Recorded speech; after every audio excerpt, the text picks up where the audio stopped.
saudara-saudaraku sebangsa dan setanah air. Untuk apa kita harus membuat sebuah piagam amanah rakyat atau tuntutan-tuntutan rakyat kepada pemerintah? Harus dilaksanakan oleh pemerintah, terutamanya presiden. Saudara-saudaraku sebangsa dan setanah air, bahwa perlu kita sadari bahwasannya saat ini penjualan aset-aset negara, sumber daya alam, itu mereka nilai sebagai hal yang demokratis karena disetujui oleh DPR MPR. DPR MPR ini membuat sebuah undang-undang untuk melegalkan penjualan sumber daya alam, aset-aset negara yang strategis. Maka penjualan aset-aset negara ini dianggap sesuatu yang demokratis. Padahal saudara yang dirahmati Allah Subhanahu wa taala, bahwasanya penjualan itu adalah untuk menyengsarakan rakyat. Penjualan ini sesungguhnya adalah untuk merampok harta kekayaan secara legal dan sistematis. Maka untuk mencegahnya,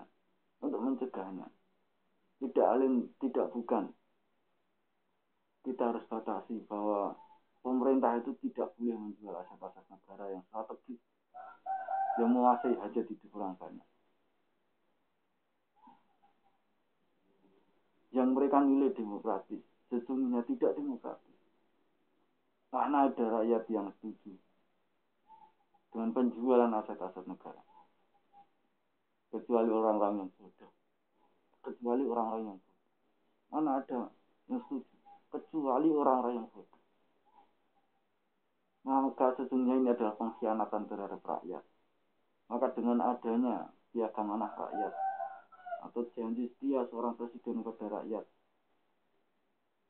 atau kontrak kerja antara presiden dengan rakyat, maka presiden tidak boleh menjual aset-aset negara. Maka piagam amanah rakyat ini untuk menanggulangi kesewenang-wenangan DPR MPR membuat undang-undang, untuk menanggulangi kesewenang-wenangan eksekutif menjual aset-aset negara, merampok harta kekayaan rakyat. Sesungguhnya kekuatan uang telah membelenggu mereka, sehingga akal pikiran mereka ini dikendalikan oleh kekuatan uang. Maka saudara-saudaraku sebangsa dan setanah air, ikatan ini harus dilaksanakan. Ikatan ini harus dilaksanakan oleh semua institusi pemerintah, bahwa mereka tidak boleh menjual aset-aset negara yang strategis, yang menguasai hajat hidup orang banyak, sumber-sumber daya alam tidak boleh dilegalkan. Itu untuk menanggulangi. Kalau kita hanya sekedar demo, tidak selesai masalah. Kita harus punya kekuatan hukum. Kalau mereka menjual ini aset-aset negara, mereka menjual sumber daya alam, maka kita ajukan ke Mahkamah Konstitusi karena telah melanggar konstitusi. Nah, maka untuk menanggulangi sesungguhnya piagam amanah rakyat sangat dibutuhkan sebagai konstitusi, sebagai kesepakatan bersama. Saudara-saudaraku ya bangsa dan setanah air, kemudian piagam amanah rakyat ini juga untuk mengaplikasikan sebenarnya apa sih Pancasila ini. Pancasila itu harus dijabarkan. Jabarannya apa? Apa yang dimaksud dengan keadilan sosial bagi seluruh rakyat Indonesia? Secara ekonomi seperti apa? Harus dijelaskan pasal demi pasal. Maka saudara-saudaraku bangsa dan setanah air, kalau kita tidak buat ini penjabaran Pancasila ini, Pancasilanya kabur. Sesungguhnya presiden, wakil presiden, menteri, DPR, MPR, semua institusi pemerintah telah melanggar ini Pancasila, tapi kita tidak bisa menindak mereka. Kita tidak bisa memecat mereka, kecuali harus demo besar-besaran, turunkan mereka. Maka dengan adanya jabaran Pancasila ini, maka kita bisa menuntut mereka secara hukum. Kita tuntut mereka kalau mereka ini melanggar. Kalau mereka ini melanggar piagam anak, kita jabarkan ini Pancasila sebagai penjabaran Pancasila. Sekolah harus gratis, kesehatan harus gratis, pajak dibatasi. Selain sembako misalnya, kalau sembako ini dipajaki kajak rakyat, sembako semua dibutuhkan oleh rakyat, tidak boleh dibatasi. Pemerintah harus menyediakan lapangan pekerjaan. Semua sumber daya alam harus dikuasai oleh negara, dikelola oleh negara, tidak boleh diswastani. Inilah penjabaran dari Pancasila. Orang-orang yang tidak mampu harus dipelihara oleh negara. Orang-orang cacat harus dipelihara oleh negara. Anak-anak yatim harus dipelihara oleh negara.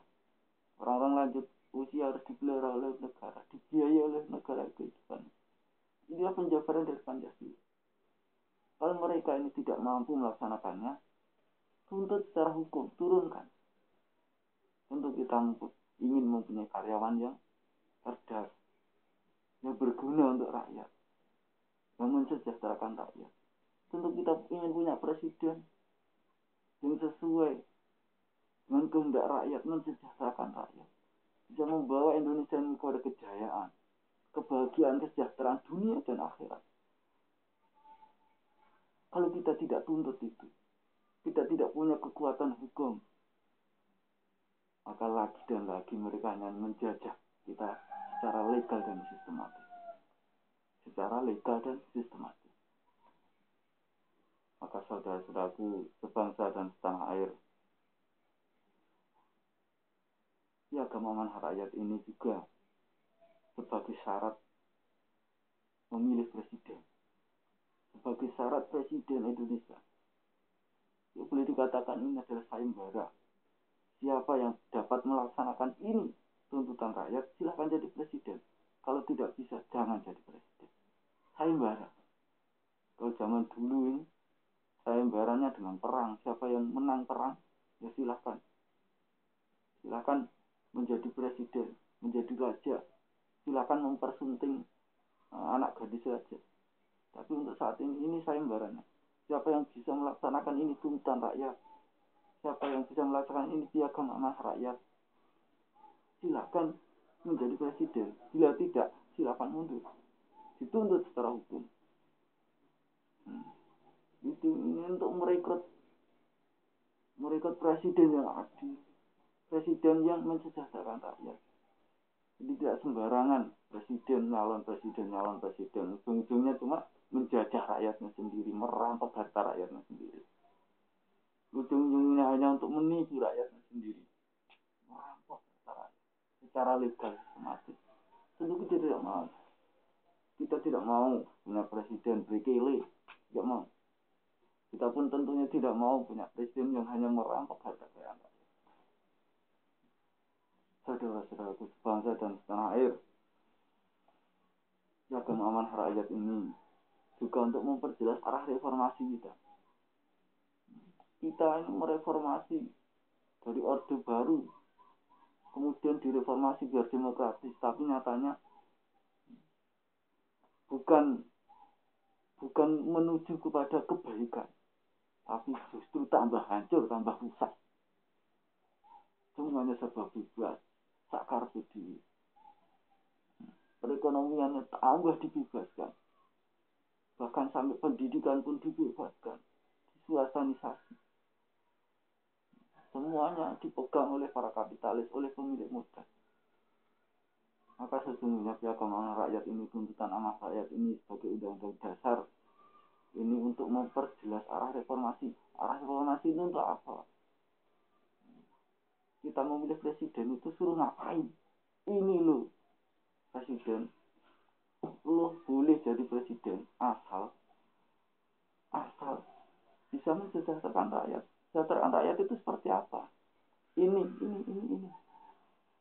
Sekolah harus gratis, kesehatan harus gratis. Seluruh SDA harus dikelola oleh negara. Orang yang tidak mampu harus dikelola oleh negara, dibiayai oleh negara kehidupannya. Lapangan pekerjaan harus disediakan oleh negara. Dan seterusnya. Jadi jelas arah reformasi itu mau kemana? Mau diarahkan kemana bangsa ini? menjadi negara seperti apa. Saudara-saudaraku,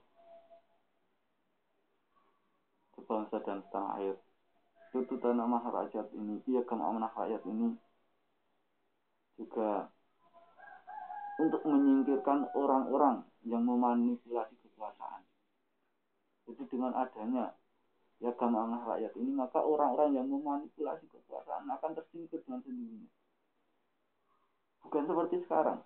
Kalau seperti sekarang ini, demokrasi liberal ini, orang yang ingin mensejahterakan rakyat, ingin menegakkan hukum, justru tersingkir dengan kekuatan uang.